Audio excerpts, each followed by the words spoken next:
Hello everyone, welcome to the Center for Scholars and Storytellers live stream number 2. Woohoo! This time we are so incredibly lucky to have Diane and Vicky from Disney. Diane is the Executive Director of Original Programming for Disney Junior, so she's our storyteller. And Vicky is the VP of Disney Channel's Worldwide Diversity, Inclusion, and Equity and Disney Junior Educational Resources Group, big title. And she's our scholar as well as storyteller. So they're going to give you some information about what they do, what their backgrounds are. We've got a lot of questions already, and please just put your questions into the comment box so we can share them with these wonderful women. So I'm getting out of here. I'm going over there behind the camera and leaving it to them. Thanks, you guys. Thanks, Yalda. Thanks so much for having us. So I think we decided I was going to go first to tell about the background, and then Di will go. So I heard somewhere that you're supposed to be able to tell your life story in 5 minutes, so I'm going to try to do my best at that. A little bit about my personal background is I was born and raised in Los Angeles and have spent most of my formative life here, excepting for a little stint away for grad school. So my undergrad is actually here from UCLA. Go Bruins, I had to throw that out there. I also have a graduate degree from Harvard in technology, innovation, and education. I would say that most of my work experience has been in the film and television industry across different forms of content. I started in live action film. I worked at Amblin Entertainment for Steven Spielberg, worked for some other movie producers at Disney. After Harvard, I came back to Los Angeles and worked in the animation field on some great properties like Alvin and the Chipmunks and the Rugrats for Nickelodeon and Klasky Csupo. I would say after that, for a big portion of my time, I was an independent consultant. I had my own company doing very similar work that I do now, but for a lot of different clients. And that was always fun to work with different studios and networks and executives and content creators, but really always focused on that integration of early childhood education in great storytelling across all different IP. So that was always enjoyable. I'd say about 7 or 8 years ago, who is my boss and the head of creative at Disney Channels came to me and asked if I would be interested in an opportunity at Disney Channels and Disney Junior, and I jumped at the chance, and that's when I came into what my current role is. Initially, it was just a focus on the integration of early childhood educational content across the Disney Junior portfolio, and I'm sure Di and I will share some more with some of the wonderful properties that we work on, but it's ranged from Mickey Mouse Clubhouse to Jake and the Neverland Pirates. It's a wealth of wonderful stories. What am I missing? Sophia the First, and we'll tell you more about some of the current things we're working on. So education is a really big part of what I look at. I also am very involved in our pro-social work. Other companies and other organizations might call that corporate responsibility, or we at Disney call it enterprise social responsibility. But that's about taking our stories and our content from the screen out to kids and families and to communities. So we've had some wonderful partnerships with organizations like UNICEF or Girl Scouts or NASA, also children's museums, and just a lot of wonderful entities who are experts in a space outside of what we do. And the last thing I do, I think a lot of us have different hats that we wear. We wear many hats, whether you're a mom or you work or a daughter or all those things. But so my third hat from a work standpoint is I oversee diversity and inclusion across Disney Channels. So that is our work in live action, whether it's our movies team I have the pleasure to work with, our series episodic, our development, and as well as our studio partners over at TV Animation, and that's focusing on content for kids 2 to 5 and 6 to 11. So did I make that in 5 minutes? Yeah, 5. It was exactly. Good. Your turn. So I am the executive director of original programming for Disney Junior, and my career trajectory, I'm all over the place. So I didn't start out wanting to go into film and television. I actually wanted to be an attorney, and so my background and my focus was actually studying law, and I wanted to work in politics and government, and I actually found my calling through wanting to be a children's advocate. And even before that, just a little bit personally about my background, I'm a California native. I was born in Los Angeles, like Vicky, and my parents are immigrants from Lima, Peru. So I actually I have a lot of Spanish roots, and also I'm Okinawan. That's what my parents' heritage is. So I'm all over the place too, which actually I find it really helpful to the different type of stories that we tell at Disney, and throughout my career, my life, I find that my background helps in that. And so before Disney, I worked in government, and I was a writer, a creative writer, and just through working and realizing this is actually not making me happy. So I tell them what part of government and what you did. It's I so was a interesting. writer. I worked for a presidential administration for the Clinton administration, and I was a staff writer. I met the most wonderful people, so dedicated. I met my husband, he's a writer too. And just through my time in Washington and working in government, working with very dedicated and inspiring people, I thought, what else could I do to influence children, but in a way that I could use my love of the entertainment industry, performing arts. My sister and I have a twin sister, we were not good in sports, and our parents wanted us to play instruments, but we love dance, so we've always had a foot in entertainment. And then also being a child of immigrants, a lot of people could attest to this. We watched a lot of television and learned about culture through watching all different kinds of sitcoms, television shows. So I actually have an affinity and a love for media. And then so getting back, after I left Washington, my husband and I decided, where do we want to go and settle down, and we left Washington, came back to LA, where I'm from and my whole family's here. And the first job that I had was actually a temp in the industry, and that was how I really learned about working in a production and working with people who love to do what we do. We're storytellers. And I just worked my way up, like a lot of people, young people who want to work in this industry. And I didn't go to film school, but I do have a love for reading and watching movies and theater. So that's where I feel like my base is, and what makes me really happy is watching content and film and doing a lot of the work that I do is based on those really early tenets in storytelling. And so after years of working in production, I was able to get an opportunity working in development. And that's where I realized this is what I want to do.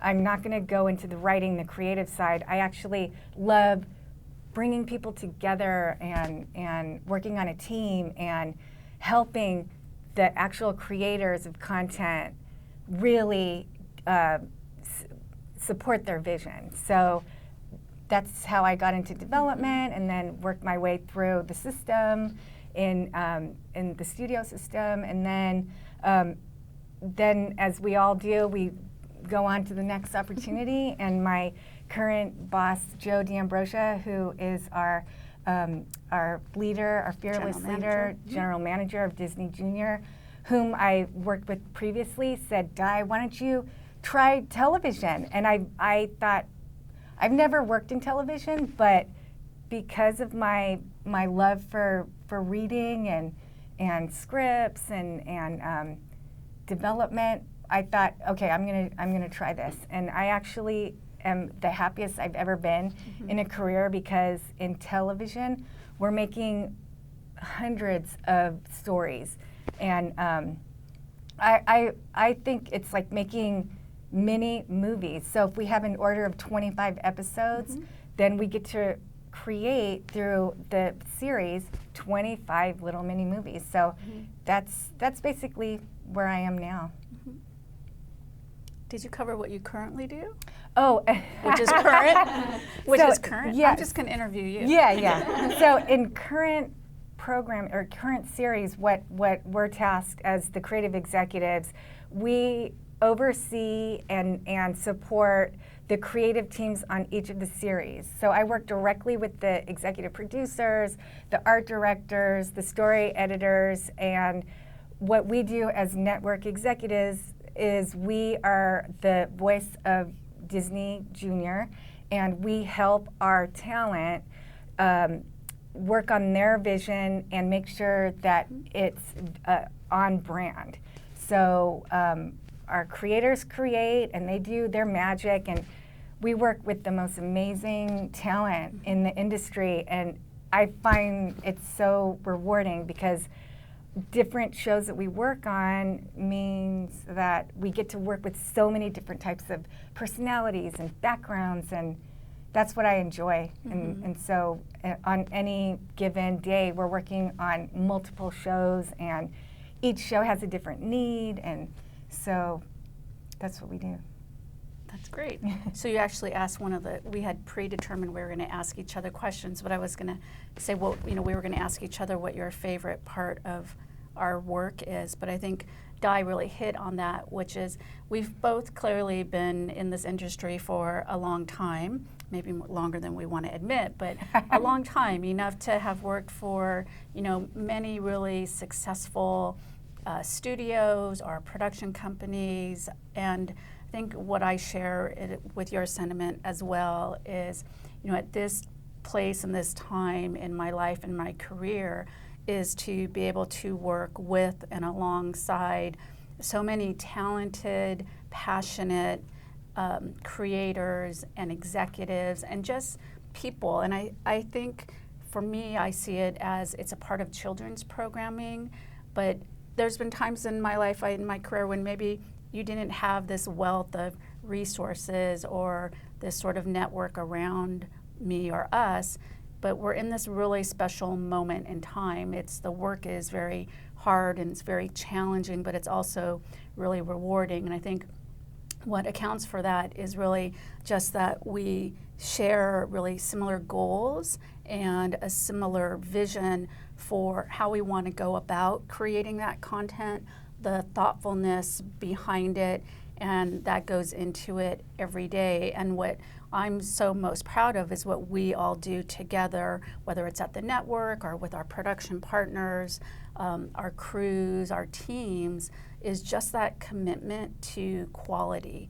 And I always say, when people ask me, I say, one of the things I take on about my work is that I feel like I'm the guardian of all of those young children who sit, and I used to say in front of a television screen, but now it's probably in front of some tablet or a phone or mobile device, but is that with the utmost extent in terms of an integrity standpoint, is we're telling, number one, the most entertaining and engaging story for where they are, those children in their life stage. I also know that a lot of our content is consumed not just by kids, but by caregivers as well. But inherent to that is the wonderful stories, but also with a great responsibility is how we integrate our messaging and our takeaways and our representations, and that we have such a wonderful depth and breadth of content. So I feel like it's such a privilege what we get to do. And I think about, of all the jobs I could have or all the places that I might work, it's hard work, but also really rewarding. So. Yeah, and just to tie it back into what the Center for Scholars and Storytellers does, the power of storytelling to shape youth development in positive ways, which is what Yalda talked about in her first streaming, that is exactly what our goal is. And at Disney, we are all about telling magical stories with heart, but also really important is telling stories that matter. And we have a big responsibility at Disney because it may be the first time at Disney Junior that kids may be watching our Disney content for the first time, because our audience for Disney Junior, it's for 2 to 5 year olds. So we all are very, very conscious of what type of stories we want to tell, and we hire the best talent out there to make the shows for us. And with all together with the entire company at Disney Junior, whether it's production or with the ed team, working with marketing and PR, and we all know that we have this huge responsibility. And hopefully through our content, we will be able to influence and inspire kids to be characters just like or to inspire kids to be responsible human beings and citizens of the world, and just like Doc McStuffins, who is such a nurturing character, or Mickey Mouse, who is a friend to all, and Fancy Nancy, who is so open and free and full of life, and she's again a friend and a wonderful daughter, and we just love what we do, and because of the characters that we put on the screen, it's the values and the what we all aspire to have. Okay, I'm hopping in to Our off-camera producer. If you are just coming in, this is the Scholars and Storytellers second live stream with Vicky and Diane from Disney. And we're discussing media and early childhood and the incredible jobs and the love of storytelling and the care that these two women put into the work that they do. Please submit questions on Facebook and the Q&A tab on Instagram. Links to resources, if there are any resources that they mention, we'll be sharing those in the comments section of Facebook. And if you're viewing on Instagram, you can view the resources in our link of Instagram too. Okay. Thank you. Once a producer, always a producer, huh, Yalda? Thank you. So I think what we're just talking about here, and I loved how you brought in, and I watched Yalda and George the first stream and found it so interesting, but is that intersection of what the Center for Scholars and Storytellers is really all about, and what it promotes, and where the progress here is. And for us, that's something that we really deal with day in and day out. So it's something that is always top of mind. And whether we're talking about how do we integrate data or information or best practices from a research standpoint, but it's really one of the utmost important goals for us is what is the most age appropriate, how are we going to relate or connect and do that the most informed. So a part of the process of what we do is making sure that we reach out to those experts, whether, like I said, it's from child development or cultural experts. I think we both probably share the ideal that sometimes we don't know what we don't know, but what we do know is when we need to ask for help or resources or support. So one of the questions that we had earlier on that we saw that Yalda gave us was, does research come into the process?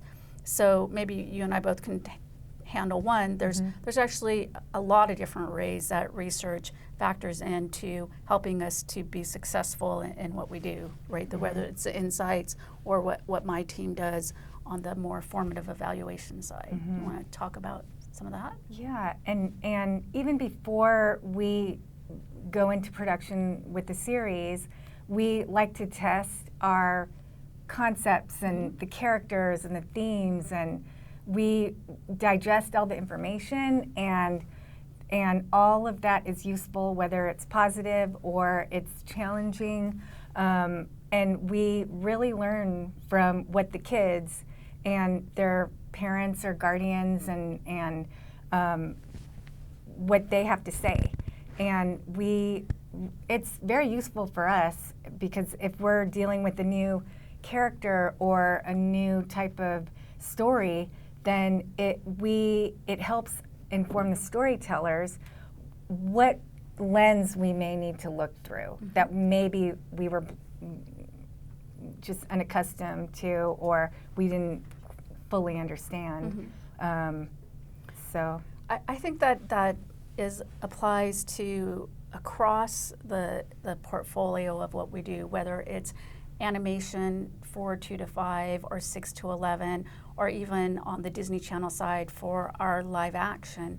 It's really important for us to get those insights and that feedback so that we can give that back to our creative executives, and you've talked about our showrunners, and anyone who is tapped and responsible for creating the most engaging and the most impactful content as possible. You know, it's the power of storytelling, I think. And I remember Yalda and George talked about this, which is that the tremendous influence, and you mentioned it yourself, Diane, of what your interest was, has the potential for so much impact, and really in a positive way and absolutely in a negative way. But you know, to take the positive lane, which I think is always where I want to be, which is the glass is half full and not half empty, but it's our responsibility to make sure we're informed through this process. So we work with so many teams across Disney, and there's that synergy word, but you know, I haven't always worked at Disney, but coming in, that's the thing that so much impressed me about our system, is that you know, the resources are there, the thought partners are there, we have this word, key stakeholders are there, but to make sure that we turn over every stone, in a sense, so that as we move through the development pipeline, whether it's for animation, story, or art, or just a storytelling pipeline, is that as that story, that character, those world is tracking, is that we're making the best possible decisions, because we know that ultimately millions and millions of kids are going to consume our media if we've done our job well. I think on a more granular level, I'll share a little bit what my team does on the early childhood ed side. So I always set this up and say, in the more academic educational research area, it's called formative evaluation. It's not something specific to Disney. A lot of people who work in content production or development do this. A lot of technology and media producers use this as well. But it's about, on a very iterative, rapid cycle, you're getting information back, who ultimately is your consumer. For us, it's kids, really 3, 4, and 5 years old, or older, but how research comes into play. And we're at this place right now where the general term is called testing, but I have this pet peeve, as I like to not call it testing. We call it school studies. And where that came from is these kids are giving us their insights. They are telling us with an unfiltered lens, or through conversation or an interview, what they really think about something. And sometimes they're telling us also for the lack of being able to answer a question. So the reason why we don't call it testing is because there really isn't a right or wrong answer. It's really just insights and data. But is to get a sense of across our shows, going through the pipeline on a day-to-day basis, what is Di's responsibility and our whole team is to make sure that we understand how kids are relating or not, or how information might be going over their heads. And we do this whether it's by going to schools, or doing focus groups, or going into research facilities, but by any means necessary, we want to understand what kids are thinking or not. I think additionally is about, we talk about data and information and research, is also really understanding who our audience is from both a national level and a global level, but to know how every day the world changes, what it looks like, who our kids are. You know, you talked about being an immigrant, is to know what the lives of kids are like is really important, and to have a better handle on that only helps us to ultimately tell the best and better stories, right? Right. And Vicky's team, they work with, when we start a kernel of an idea, they're partners from the very beginning. And so the research and the data that you guys compile, and that is so helpful at every stage, so we could pivot or we could work more toward what's working. And we have a creative development team. They actually are the keepers of the stories from the very beginning, and they're integral in actually feeding the pipeline. So before it even comes to current series, which that's what I do, our development team, they're working with writers, working with artists, working with the education team, and really preparing the stories and the series to get at a point where it's ready to be handed off. And then that's where we work even more closely in production with our other experts, the story editors and the EPs and the art directors and animators, to take what the development really put in place. So with animation, it's such a collaborative effort, and at every single stage, we're always challenging ourselves and thinking, how could we make this better, or how could we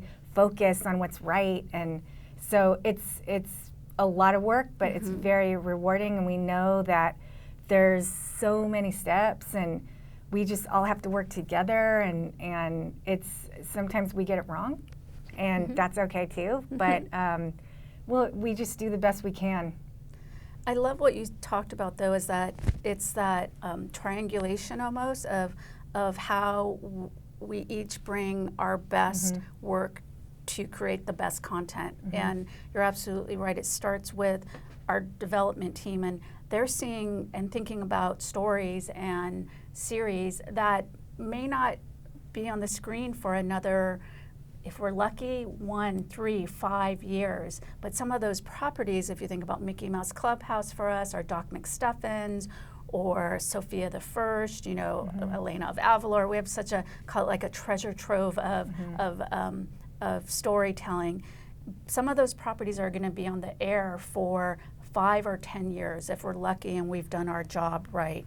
And what happens also is that kids grow into our content, and then they grow out, and then other kids grow in and they grow out. So I love how you said that sometimes we make mistakes, but the other part of it is that it also doesn't go away, right? It lives with us and it lives out there in the zeitgeist in the world for a very long time. So we want to make sure that as we're building this sort of massive storytelling world, is that we know that it's going to serve short-term needs, which is kids who are just enjoying a singular story, but that it's going to track through many years or many stages of a kid's life. So, and then once it's in the Disney library, it's forever. So that's another thing that we really take seriously, the stories that we're putting on our linear channel and that will stream and will be on social media. It's something that we are also proud of. So, and it's a team effort. It is, and we just happen to be the 2 lucky people who are here today talking. But back at the studio, we have so much support, and we can't do our jobs without our immediate teams, and then everyone else at Disney Junior, which I actually, and we've worked at multiple studios and for other production companies, but with Disney, it's a company that has been doing this, creating stories for decades. So I find myself fortunate to have the support. Yeah. And it's a constantly changing landscape, and the business changes as time moves on, but we're all working together to try to build upon that. So it's it has its ups and downs, but we're all in, and we have fun. I hear what you're saying, though, and we'll get to the questions next. Is that when you think about it, and we sometimes live in a bubble on our floor or amongst our offices, or we might go out for meetings and people come in, but that legacy of storytelling that goes back to Snow White, and sometimes you look at what the massive portfolio of content is, even outside of Disney Junior and Disney Channel.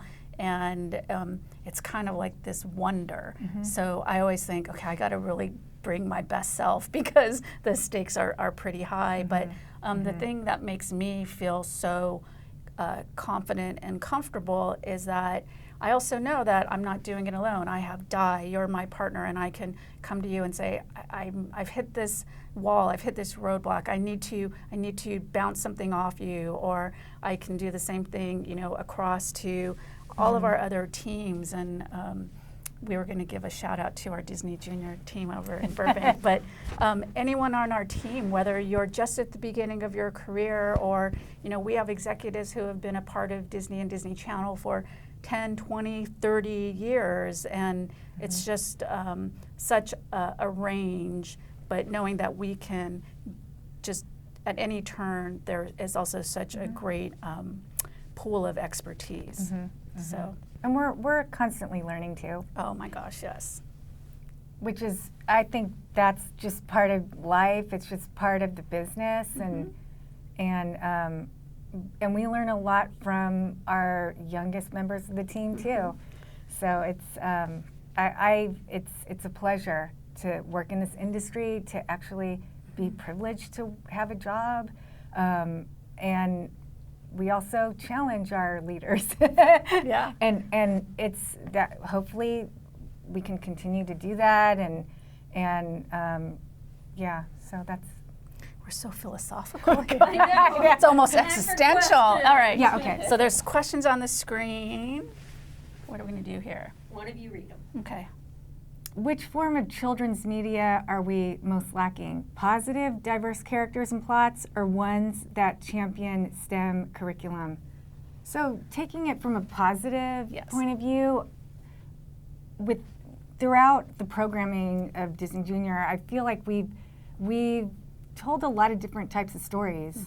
And I could speak on behalf of the STEM focused storytelling. I was really lucky. One of the first series that I was able to work on was Miles from Tomorrowland, which was heavily focused on STEAM. I'd like to put the A in there. Yes.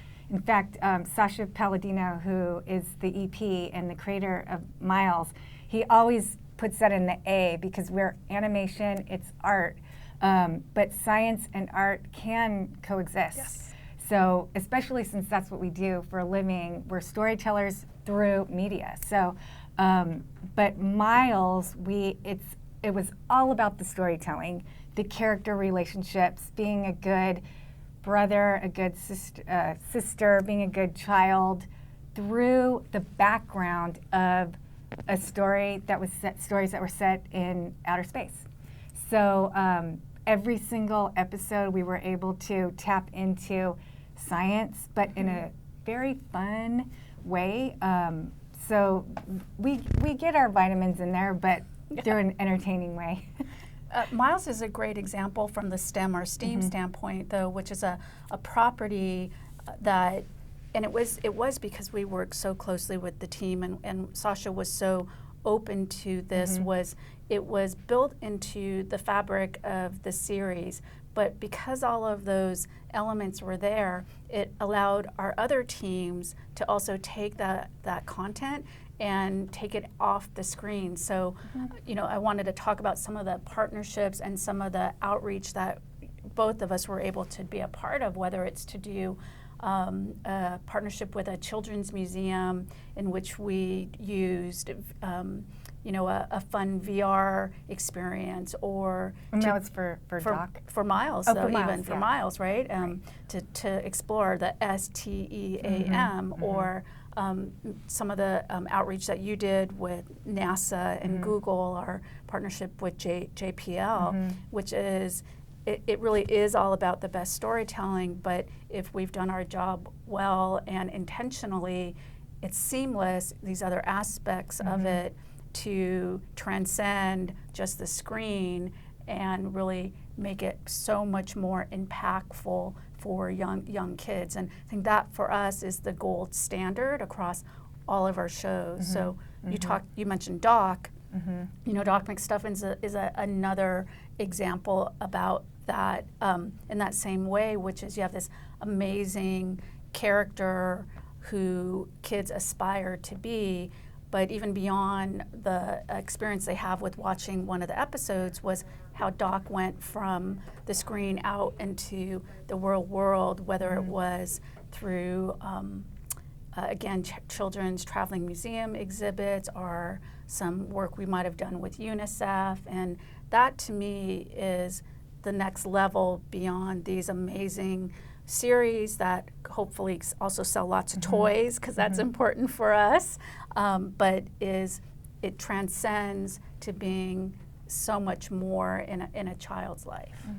So yeah, and each of our series, whether it's Tots or Puppy Dog Pals or Vampirina and everything in between, there are stories of different cultures, and we celebrate holidays from different cultures, and we do have all types of stories that we want to integrate into each series. So that question about what are you lacking, there are always so many stories we could tell, and each team is doing its best to try to be as broad as possible and to bring in all these different types of stories. So it just depends on the series and what is the need of the characters at the moment.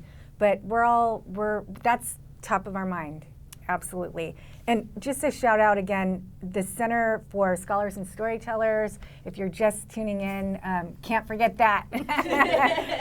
We got the thumbs up. I wanted to say, one of the, there's more questions, is one of the things I love when we go out to the schools is when we hear one of the kids say, whether they see a vampire or a princess or a penguin or a flamingo or Elena of Avalor, or even more so now, one of our newest series that we're going to launch next year, Mira, Royal Detective, but is when the kids say to us, she looks like me, or she looks like someone I know. I feel like that's the win for us, because that means we are really connecting in an authentic way with who our audience is. So that's one of the best parts. But okay, so we have more questions here. Let's see. Can we see some more questions? Let's see. A lot of child development questions. That's a good one. At what point in the creative process do you look to consider research on early childhood development? And that's from Louise from Facebook.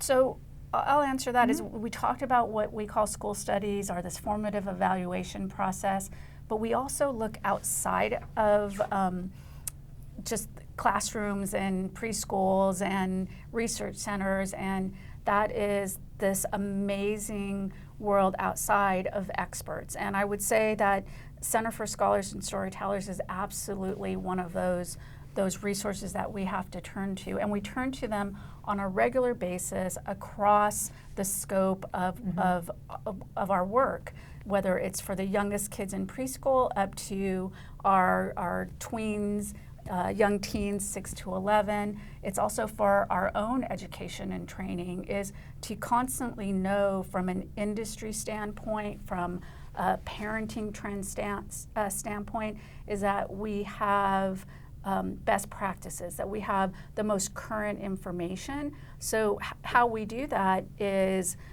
we share lots of articles, we do lots of training, we bring in lots of outside consultants, whether it's episodically on a series to help us guide us if we need to work with something with a character with people with disabilities or a certain ethnicity or race or a culture.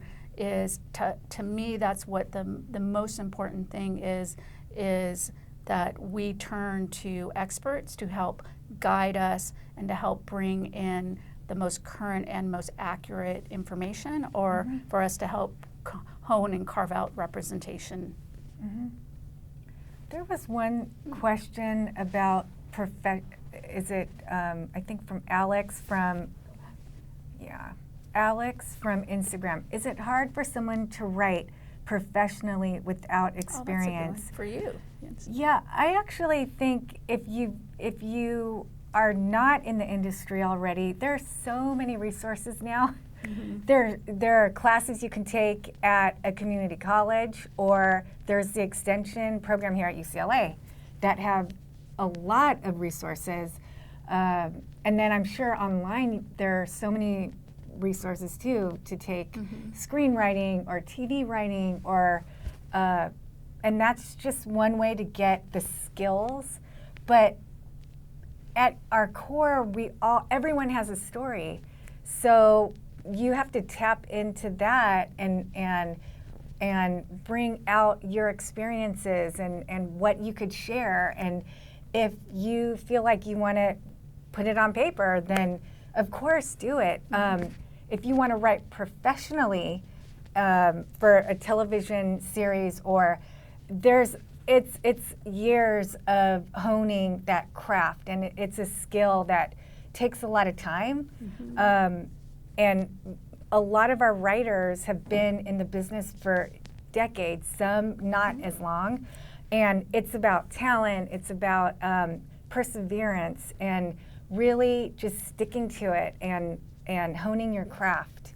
And it's also about the right fit. There may be a chance that we're looking for a specific type of writer for one series, but that writer may not be perfect for a different one. So it's just like trying to get a job in any industry. It's what could you contribute, and sometimes it's about timing, being there at the right place, the right time. But I really think if you are not in the industry already, then start taking classes and watching a lot of documentaries about filmmaking or TV writing. And it's endless. Right. Yeah, so that's my advice. I would echo that as well, which is consume lots of media. You know, Di, you said as a child of your love of all forms of storytelling, and it was the same for me. Was I just loved television and movies, and now there's so many more ways you can get great content. But I would echo that, is whether you're just starting out or thinking about wanting to write professionally or to tell your story, the answer is yes, and more. And this will lead us into talking, I think, a little bit about diversity and inclusion, but that I can't say enough how important it is to share your story from your specific point of view. Something we talk a lot about right now in storytelling is what we call microculturalism, and it's really specificity. And I think there was a time, and to a certain extent that might still exist, but is that the more general or broad-based story would be more appealing or more attractive. And I think this is whether you're a young child and watching animation or older. But I think in the best possible way that's changing is that we're always looking for that authentic voice and from that authentic point of view, because if you come to the table with that, meaning it shows up in your script or in your story, it's always going to serve to tell the story from your heart and from your experience. And it might not be something that has universal appeal, but what it will elicit, and I truly believe will garner more, is more empathy and more sympathy So when we talk about this, is we like to look at some of our content as well as some of our competitors' content. But just to like pull back a little bit, if you you look at the storytelling in something like Black Panther, or you look in the storytelling of something like Coco, or from another studio, Crazy Rich Asians, is we might not all specifically have lived, or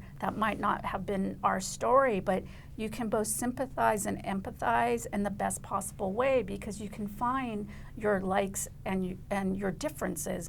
Meaning, you can say, oh, that's kind of like my family, or oh gosh, that's how I relate to my mom, or oh gosh, look at how messed up that relationship is with their sister. Mine's not nearly as bad. But I think in that specificity, it's so much more moving and profound. So you talked about at the very beginning of us starting this is the slight difference between you and me, literally, is so you're Japanese Peruvian and I'm Japanese American. I'm third generation, but inevitably, if you were to just gloss over us, people would think that Diane and I we often get confused for this being the same person. And I always say, well, if I have to be confused with someone, it's an honor to be confused with Di. I've used that line so many times.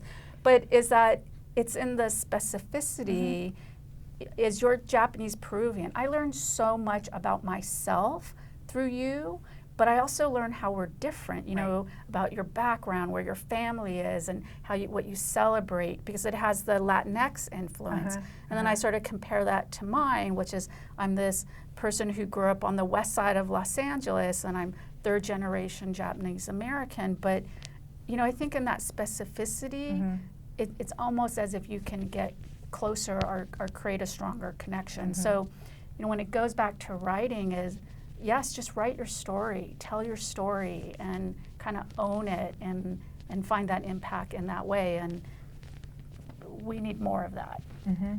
I love that, yeah. And Vicki and I work really closely together, and I sometimes will say, hey, Vicki, I'll say, hi. It's fine. It's okay. So when we sit side by side, you know we're two different people. All right, should we answer a couple more questions? Okay. Yeah. So Disney Channel has an initiative, this is from Jordan, and I think it's a question. Does Disney Channel have an initiative and commitment to diversity and inclusion? Oh, I like this question. Do the people at the highest levels of Disney Channel and Disney Junior, especially those that work on diversity and inclusion, represent the diversity of viewers? This is a long question. There's a couple here. Is there diversity of gender, race, ethnicity, and ability within the organization that is producing the content? So I think there's always two ways to answer a question, right? This is the rule of improv. There's the no but, and there's the yes and. So I always choose the yes and, because remember I'm a glasses half full person, is yes, absolutely. We have a commitment. It stems from the highest level at the enterprise level for the Walt Disney Company. It cascades down to all of our lines of business, whether it's studio, feature animation, all of our partners, parks and resorts. For us, Disney Channels is a part of a larger entity within Disney called Walt Disney Television. And it's something that we're working hard at, and it's really important. I think we've talked about the nuances in terms of our content, what we want to see and represent, but it's important. But I also want to say that we can do better. So the thing we always talk about from an inclusion standpoint is we're all at a place along the path or the journey. Some are further along, and some are sort of just starting to understand what that means.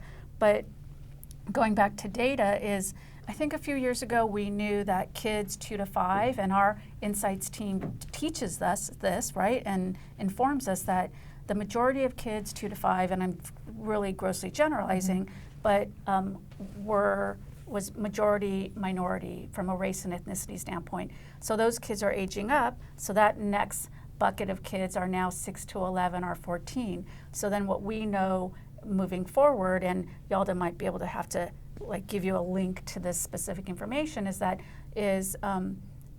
census will reveal that what race and ethnicity looks like is going to continue to evolve. So we know that at Disney is that if we want to stay connected through our stories, is both in front, behind the camera, those who write, those who create, those who show run have to come from representation of what we call dimensions of identity.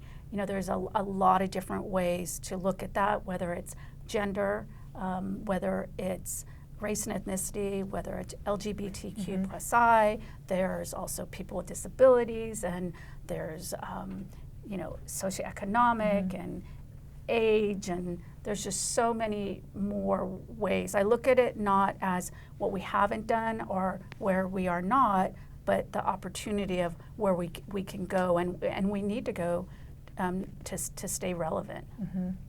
Right? Yeah, yeah, and we have to talk about Mira. Okay. Yeah, a few minutes. And this actually goes to that point of diversity and inclusion and what type of stories we want to tell. We are so proud to be working on a series that will debut in March 2020, and it's our show called Mira Royal Detective, and it's a protagonist who is a young girl of South Asian descent. She lives in a fantasy world that is inspired by Indian culture. South Indian Asian culture. So we're very, very privileged to be working on a show where we are going to be introducing kids to a different world, and so that's one of the shows that we're the most heavily we're working on that one right now. That my focus is on Mira right now. And by the way, a UCLA screenwriting student is an intern on that show. Oh, that's good. Yeah, that's great. That's great. Yeah. Yeah, I'm. That will be next year when we can share more with the world. In fact, but for kids 2 to 5 years old, and I always say, I said, so, you know, having worked in this industry in a long time on a lot of wonderful properties, I have to say that this is one that I am the most proud of and the most honored to be a part of. And again, I'm going to say how hard the work is it's really labor intensive, but it's so important that we get it right. So this is diversity, this is research. We are just really at the highest level challenging ourselves to get it right and to be informed and to what we don't know, but to ask the questions that we might not know, so that as our writers and our teams build out these wonderful stories that have all the bells and whistles that you need for a preschool show of great characters and humor and some action and music, but that in the most authentic way it's representing Indian culture. And we've surrounded ourselves with talent and a team, whether it's choreographers or costumers or cultural experts and writing and production partners, music, right, so that it is just infused to the highest degree of support and experts in the field of Indian culture. But we need people to watch it, so watch it beginning March 2020. Yes. So one of two questions. Okay. You can choose which one. Oh, that's good. I'll read that to you, Diane. Sure. So Alexandra asks, how do your studies and the consumer/content insights groups work together with creative development? Yeah, Or I would add, and production. Yeah, we work so closely with our consumer insights team. They are the experts at what they do. Yeah. They put all the research together. They work very closely with our development team and the current series teams to ask the right questions. And so when they do go out into the field and it's time for them to do the studies, and with the focus groups, the questions are very helpful to us when they come back, and the answers that we may get may they're going to challenge us and hopefully make better content. Yeah, we are so lucky to have these teams be a part and partners for our work, and they are amazing. And they talk to thousands and thousands of kids a year across the country, if not across the world, and they see them in person, and they do it through, digital, where it's qualitative and quantitative. And I'm always the first to give myself the hall pass and say, I'm an educational researcher, but those are the real researchers. They're the ones who have the most up-to-date information and the data. And I love just being able to go to them as a thought partner and say, tell me what you know, tell me what I need to know, just tell me more.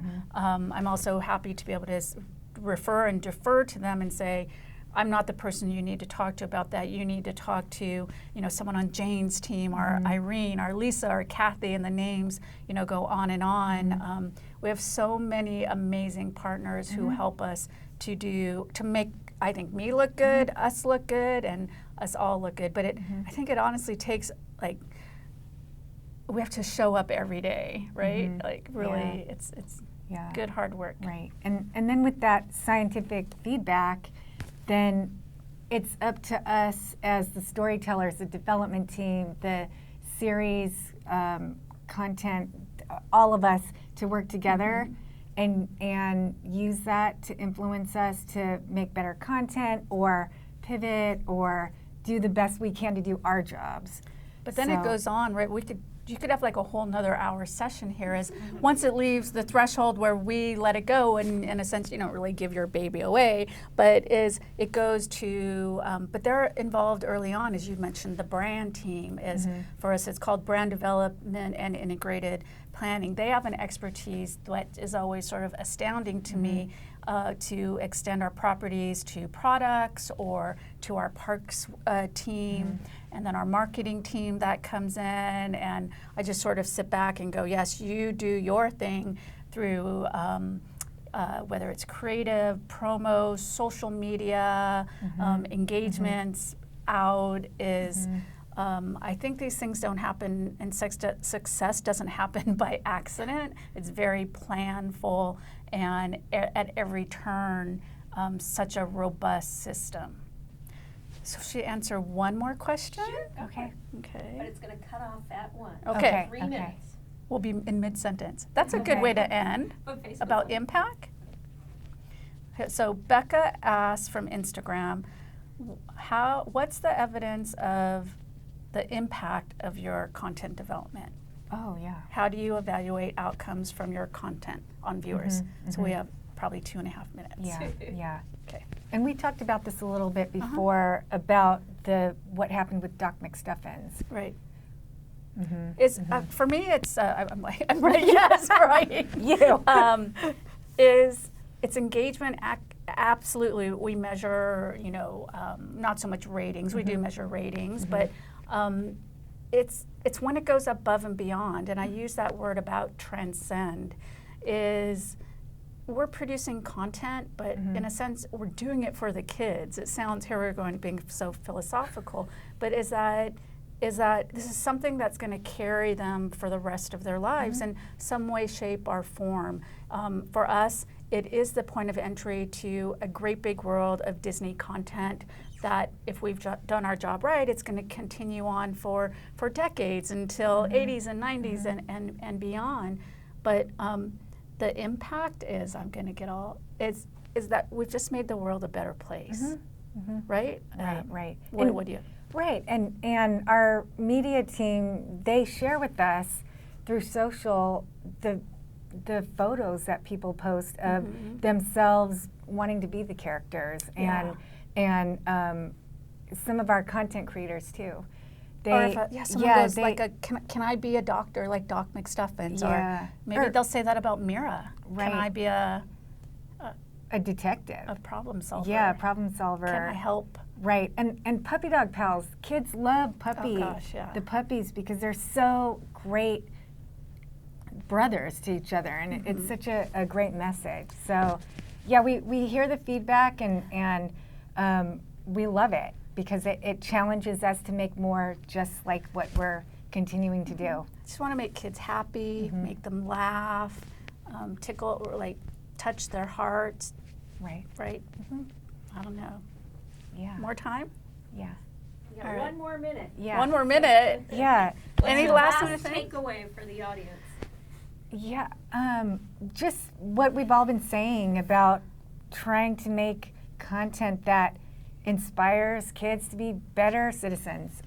We can't say that enough, especially with what the center is doing. Yeah. And we're just so grateful to have this opportunity to tell our story. Shout out to Yalda and the Center for Storytellers and Scholars and the team here behind the camera that you don't see. It's such really good Important and work. important work, Yeah. absolutely. Yeah. So thank you for having us.